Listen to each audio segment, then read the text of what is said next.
Hi guys, so I'm going to be talking about a film, a Persian film to be specific, called A Girl Walks Home Alone at Night. It was made in 2014 and it is deemed an American horror western film. It was written and directed by an American-Iranian woman by the name of Anna Lily Amirpour. Perhaps one of the most prominent aspects of films today are the act of the gaze. The gaze is basically a term that describes how viewers engage with visual media. It refers basically to how we look at visual representation. This can include anything from advertisements to television to cinema. When film critics talk about the gaze, they're often referring to the male gaze though. Essentially, the male gaze suggests a sexualized way of looking that empowers men and objectifies women. Women are usually visually positioned as the object. Moreover, a woman's thoughts, feelings, and sexual drives are considered less important. However, there's also something known as the female gaze, which is a less popular term, but something that I think was present in A Girl Walks Home Alone at Night. The female gaze is actually a feminist film theoretical term representing the gaze of the female viewer, and it serves as a response to the feminist film theorist known as Laura Mulvey, who created the term the male gaze. In contemporary usage, the female gaze has been referred to as the perspective of a female filmmaker. Unlike the male gaze, the female gaze doesn't necessarily have tendencies of scopophilia, which is basically the pleasure in looking at women and objectifying them. In my opinion, the female gaze is actually more of a neutral, unbiased view. So I decided to focus on one of the most breathtaking scenes in the film, where the girl plays a record and Arash comes behind her.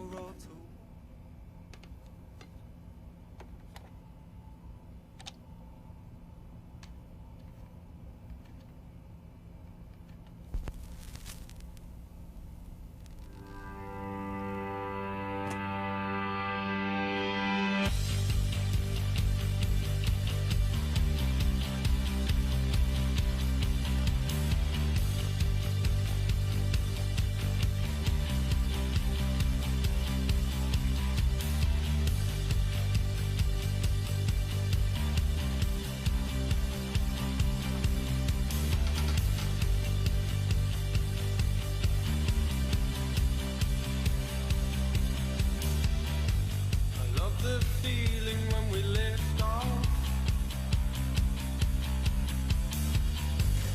watching the world so small below. I love the dreaming when I think of the safety in the clouds out my window. I wonder what keeps us so high up. Could there be love beneath these wings?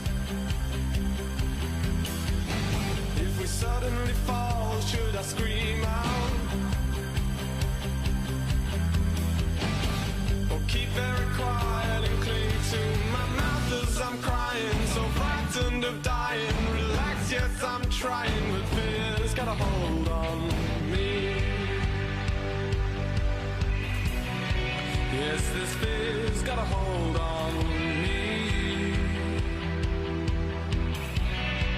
Yes, this fear's got a hold on me.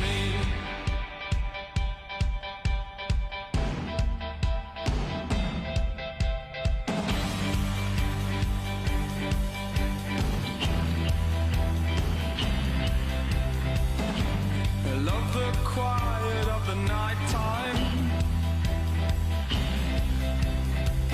when the sun is drowned in a deathly sea. I can feel my heart beating as I speed from the sense of time catching up with me. The sky set out like a pathway, but who decides which route we take? As people drift into a dream world, I close my eyes as my hands shake, and will I see a new day? Who's driving this anyway? I picture my own grave, 'cause fear's got a hold on me. Yes, this fear's got a hold on me. Yes, this fear's got a hold on me. Yes, this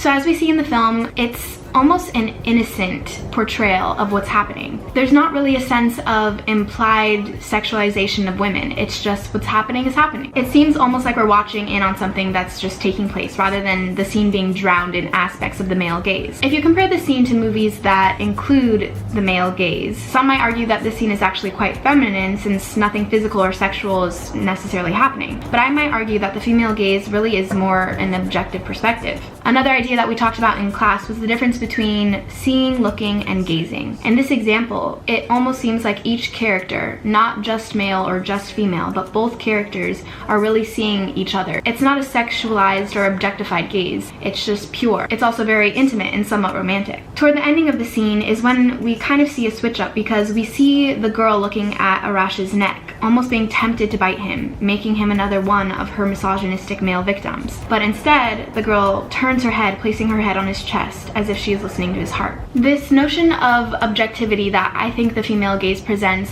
could go hand in hand with the idea of realism, which is talked about in the Corrigan reading. Realism is basically the attempt to represent subject matter truthfully without artificially and avoiding speculative fiction and supernatural elements. In other words, it's an objective, truthful way of showing things, which I think is synonymous with what the female gaze is. I think the idea of objectivity is further emphasized with the amount of shots that are used. There's only 2 shots in this scene. We have the master shot of the girl putting the record on, and then the medium shot to close up where Arash comes on screen. And the framing and composition is very simplistic and neutral. It's impartial. There's nothing fascinating about the shots. They're just there. When it all comes down to it, I think we sometimes overlook what the female gaze is. The female gaze is neutral and impartial, and the male gaze really tries hard to objectify women and show things from the eyes of a male. So that's my analysis of the gaze in A Girl Walks Home Alone at Night in this particular scene. Thanks for watching.